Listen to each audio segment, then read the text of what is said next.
നമുക്ക് സിമ്പിളായിട്ടൊരു chicken leg fry ഉണ്ടാക്കാം. അപ്പോൾ അതിന് വേണ്ടുന്ന സാധനങ്ങൾ എന്തൊക്കെയാണെന്ന് നോക്കാം. അതിനുവേണ്ടി ഞാനൊരു ബൗളെടുത്ത് ഇതിലേക്ക് ഞാൻ ചെറിയൊരു കപ്പിന് 1 കപ്പ് കോൺഫ്ലോർ, അത് കഴിഞ്ഞിട്ട് ഇതിലേക്ക് ഞാൻ 1.5 ടീസ്പൂണ് ഇഞ്ചി വെളുത്തുള്ളി പേസ്റ്റ് ചേർത്ത് കൊടുക്കുന്നുണ്ട്.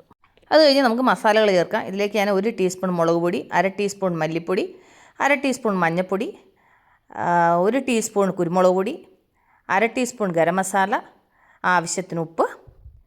അത് കഴിഞ്ഞിട്ട് ഞാൻ 1 നാരങ്ങ ഫുൾ എടുക്കുന്നുണ്ട് കേട്ടോ. അപ്പോൾ നമുക്കിത് നാരങ്ങ മുറിച്ചിട്ട് ഇതിൻ്റെ ജ്യൂസ് നമുക്ക് ഇതിലേക്ക് ചേർത്ത് കൊടുക്കാം. അപ്പോൾ നാരങ്ങ നീര് ഇച്ചിരി അധികം ചേർത്താലേ ചിക്കൻ നല്ല സോഫ്റ്റ് ആകത്തുള്ളൂ. അതിന് വേണ്ടിയിട്ടാണ് ഞാൻ 2 മുറി നാരങ്ങ നീര് എടുത്തേക്കുന്നത്.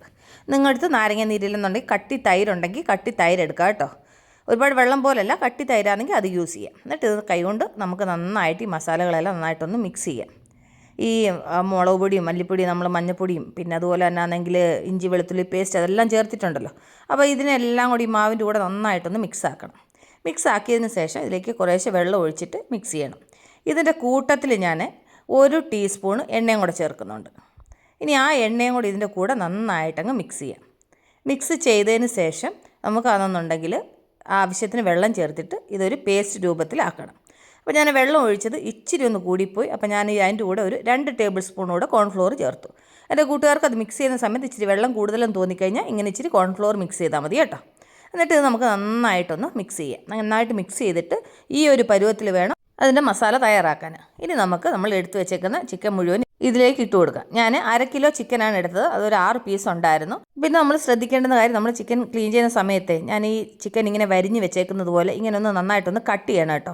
എങ്കിലേ നമ്മൾ ഈ മസാല ഇങ്ങനെ മാരിനേറ്റ് ചെയ്യുന്ന സമയത്ത് ഇതിൻ്റെ ഉള്ളിലൊക്കെ നന്നായിട്ട് മസാല പിടിക്കത്തുള്ളൂ. എൻ്റെ കൂട്ടുകാർ കുറേ പേര് ഇങ്ങനെ കംപ്ലയിൻറ്റ് പറയുന്നുണ്ട്, ഞാൻ ലെഗ് പീസ് ഫ്രൈ ചെയ്ത് കഴിഞ്ഞാൽ അതിനകത്ത് മസാല പിടിക്കത്തില്ല, അതുപോലെ തന്നെ ആണെന്നുണ്ടെങ്കിൽ ഒരുമാതിരി ഇളവി വരുന്ന പോലെയൊക്കെ ഉണ്ടാവും എന്നൊക്കെ പറഞ്ഞ് ഭയങ്കര കംപ്ലയിൻറ്റുകൾ ഞാൻ കേട്ടിട്ടുണ്ട്. അപ്പോൾ അതുകൊണ്ട് ഇങ്ങനെ ചെയ്ത് കഴിഞ്ഞാൽ കൊണ്ട് നല്ല ക്രിസ്പി ആയിട്ടിരിക്കുകയും ചെയ്യും. അതുപോലെ തന്നെ ആണെങ്കിൽ നല്ല എന്താ പറയുന്നത് മസാല ഫുള്ള് പരണ്ടിരിക്കും കേട്ടോ. അതുകൊണ്ട് ഈ രീതിയിൽ വേണം ഈ ലെഗ് പീസ് നമ്മൾ ഫ്രൈ ചെയ്യുന്ന സമയത്ത് മസാല റെഡിയാക്കാൻ. അപ്പോൾ ഞാനിത് മസാല മുഴുവനും നന്നായിട്ട് ഇതിനകത്ത് മാരിനേറ്റ് ചെയ്തു. ഇനി ഇത് നമുക്കൊരു 1/2 മണിക്കൂർ ഇതിങ്ങനെ വിടണം. എങ്കിലേ അതിൻ്റെ ഉള്ളിലൊക്കെ നന്നായിട്ട് മസാലയൊക്കെ പിടിച്ച് ചിക്കൻ നന്നായിട്ടൊന്ന് സോഫ്റ്റ് ആവത്തുള്ളൂ. അപ്പോൾ നമുക്കൊരു 1/2 മണിക്കൂർ ഇതിങ്ങനെ ഇരിക്കട്ടെ. 1/2 മണിക്കൂർ കഴിഞ്ഞിട്ട് നമുക്കിത് ഫ്രൈ ചെയ്യാം. ചൂടായപ്പോഴത്തേന് ഇതിലേക്ക് ഞാൻ ഒരു 1/2 കപ്പോളം എണ്ണ ചേർത്തു. എണ്ണ നന്നായിട്ട് ചൂടായപ്പോൾ ഞാൻ മാരിനേറ്റ് ചെയ്ത് വെച്ച ചിക്കന് ഓരോ പീസ് ഇതിലേക്ക് ഇട്ട് കൊടുക്കുന്നുണ്ട്. ഈ ചിക്കന് നമ്മൾ മാരിനേറ്റ് ചെയ്തിട്ട് എടുത്ത് ഇട്ട് കൊടുക്കുന്ന സമയത്ത് അതിനകത്ത് നന്നായിട്ടൊന്ന് മസാല പൊതിഞ്ഞ് വേണം ഇതിലേക്ക് ഇടാൻ കേട്ടോ.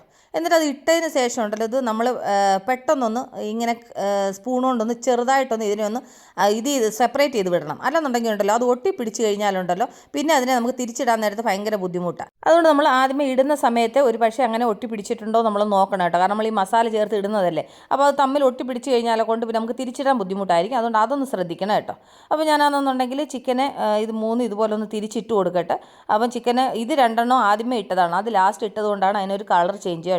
ഇനി ഇത് നമുക്കൊരു ലോ ഫ്ലെയിമിൽ വെച്ചിട്ട് നമുക്ക് ഇത് അടച്ച് വെച്ചിട്ട് നമുക്കൊരു 10 മിനിറ്റ് ഇത് നന്നായിട്ട് ആ എണ്ണയുടെ ചൂടിൽ ഈ ചിക്കൻ്റെ അകമൊക്കെ നന്നായിട്ട് വേവണം കേട്ടോ. ഇപ്പോൾ ഒരു 10 മിനിറ്റോളം കഴിഞ്ഞു. ഞാനൊരു ലോ ഫ്ലെയിമിൽ വെച്ചിട്ട് നന്നായിട്ട് ഇത് വേവിച്ചെടുത്തു.